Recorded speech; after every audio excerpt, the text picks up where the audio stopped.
अब हम समंदरी चट्टानों को पीछे छोड़कर खुले समंदर की तरफ बढ़ रहे हैं।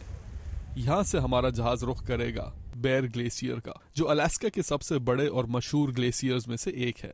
मगर नॉर्थ पैसिफिक का ये वो हिस्सा है जहाँ बड़ी बड़ी व्हेल मछलियाँ नजर आती हैं।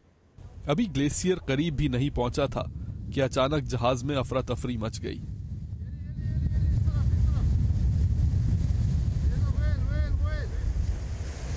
लुकआउट ने एक व्हेल मछली देखी और शोर मचा दिया। हमारी शिप से थोड़ी ही दूर एक छोटी सी कश्ती में एक आदमी मछली पकड़ रहा था। इसकी बोट सिर्फ 20 फुट की है और जो व्हेल मछली इसके बराबर से निकली वो 50 फुट की थी।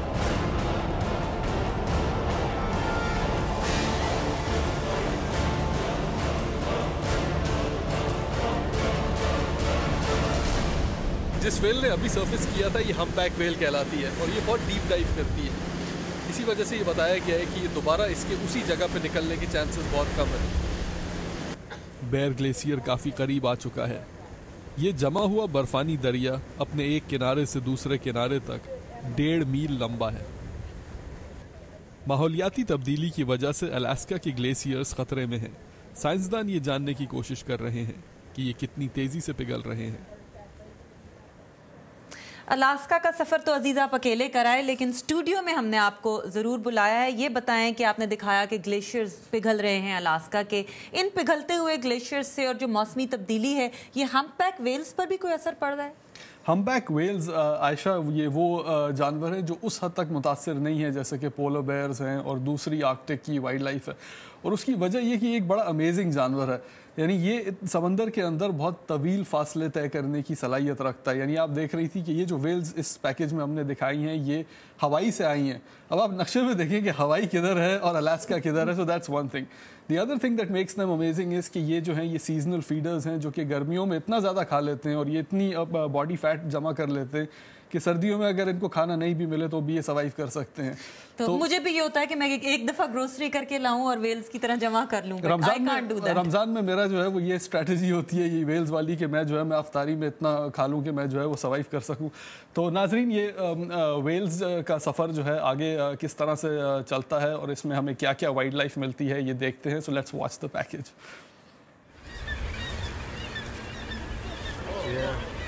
अभी बेयर ग्लेशियर तक का सफ़र ख़त्म ही नहीं हुआ था कि अचानक एक और हम्पबैक व्हेल ने बाहर सर निकाला।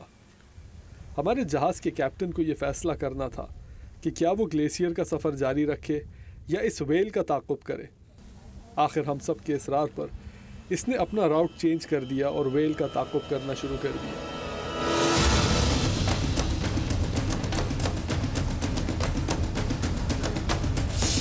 एक मैमल होने की वजह से व्हेल समंदर के नीचे सांस नहीं ले सकती। ये सतह समंदर पर आकर पानी का जोरदार फव्वारा छोड़ती है। इसी फव्वारे से अंदाज़ा होता है कि ये किस तरफ जा रही है। जो मंजर हमारे कैमरों ने कैप्चर किया वो ब्रीचिंग कहलाता है। साइंसदान आज तक ये नहीं मालूम कर सके कि व्हेल अपने आप को समंदर से बाहर क्यों उछालती है।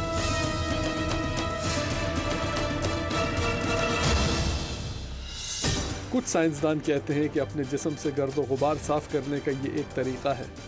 दूसरे साइंसदान कहते हैं कि इन स्प्लैशेस का मकसद वो आवाज़ पैदा करना है जिसकी मदद से दूसरी व्हेल मछलियों को अपनी तरफ मुतवज्जो किया जा सके।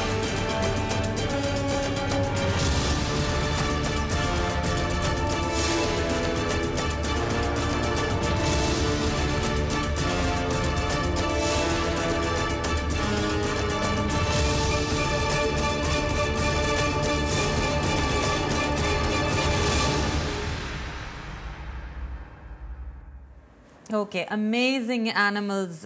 अजीज़, आपने दिखाया कि कितनी दूर तक वो सफ़र करते हैं और ग्लोबल वार्मिंग से भी नहीं मुतासर होती। फिर क्या इनको इंसान मारते हैं? दूसरा जानवर तो इनके करीब नहीं जाता होगा खाने के लिए। नहीं, दैट्स नॉट ट्रू बिकॉज इसी रेजरेक्शन बे में अक्सर ऐसे सीन्स देखे गए हैं कि किलर वेल्स ने आके छोटी हम्पबैक वेल्स को जो है वो खा लिया है। अच्छा, इंसानों के हाथों जब ये मारी जाती हैं तो it's mostly due to accident, क्योंकि आप देख रही थी कि वो शिप्स के कितने करीब आ जाती हैं। तो बड़े जहाज़ जो होते हैं वो अक्सर इनको ओवररन कर जाते हैं। शिकार इनका इस वजह से कम कम होता है क्योंकि 2 कवानीन ऐसे हैं जो कि अमेरिकन टेरिटोरियल वाटर्स में इनको प्रोटेक्ट करते हैं। लेकिन जो एस्कीमो पॉपुलेशन है अलास्का की, उनके ऊपर ये कवानीन का नफाज नहीं होता, तो वो अगर इनका शिकार करना चाहें तो they are the only people who can do that. लेकिन अमेरिका के स्टैंडर्ड से isn't that a double standard Aziz? I mean why Eskimos? यहाँ तो कोई लॉ ऐसा नहीं होता जो इक्वली सबको ट्रीट ना करता हो, एस्कीमोस को क्यों इजाजत है? अच्छा, ये बहुत ज़बरदस्त सवाल है। There are 2 dimensions to it. सबसे पहले तो ये कि अलास्का जो था वो रूस के बादशाह से अमेरिका ने ख़रीदा था, जबकि नेटिव पॉपुलेशन जो थी वो एस्कीमोस थे। तो उनका कहना ये है कि भाई जब हमने अपनी ज़मीन आपको बेची नहीं तो वाई इज़ इट कि जी हम आपके कवानीन जो हैं वो अपनाएं।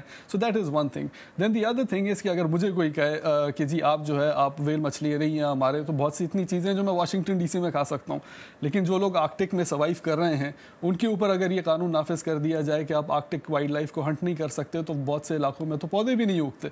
सो they also have some realistic concerns. इस वजह से अमरीकी हुकूमत ने एक बाकायदा कोटा मुकर्रर किया हुआ है जिसके अंदर रहते हुए अगर इनोपियक एस्कीमोस जो हैं वो इन वेल्स का शिकार करना चाहें तो वो कर सकते हैं। और वो मॉनिटर होता होगा कि कितना कोटा है और इस साल का कितना पूरा हुआ? उसको वेलिंग कमीशन मॉनिटर करती है और वो अमरीकी हुकूमत के साथ वो तमाम के तमाम रिकॉर्ड्स शेयर किए जाते हैं।